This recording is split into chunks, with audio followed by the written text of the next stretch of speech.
Dalawang bagay ang pwede natin makikita sa wheel. Una, yung tinatawag natin kailangan natin i-balance ang tire. Pangalawa, yung mga under chassis natin. So kinakailangan natin check lahat. Pero mostly, karamihan po ay makikita din natin ang problema sa tinatawag din natin na tie rod. Napakahalaga guys ang tie rod. Kung may problema ay dapat natin siyang palitan para maiwasan ang malakas na wiggle o madaling masabi, kadalasan natatanggal pa po ang tie rod at magiging aksidente po sa ating pong daanan. So kapag nakaramdam po tayo na nagwi-wiggle po kahit malito vibration sa ating steering, pa-check po natin ang ating under chassis.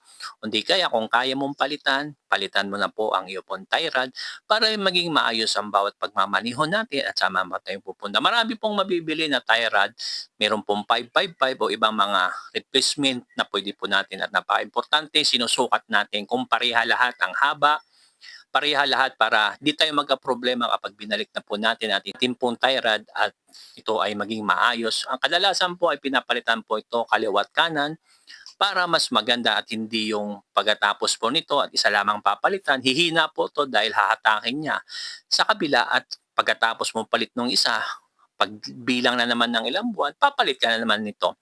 Kaya napaka-importante palaging dalawa po ang ating pong pinapalitan na tie rod, kaliwat kanan. So guys, kung bago ka pa lamang sa aking pong channel, huwag mo kalimutan mag-follow, like, and share sa mga video kong ito.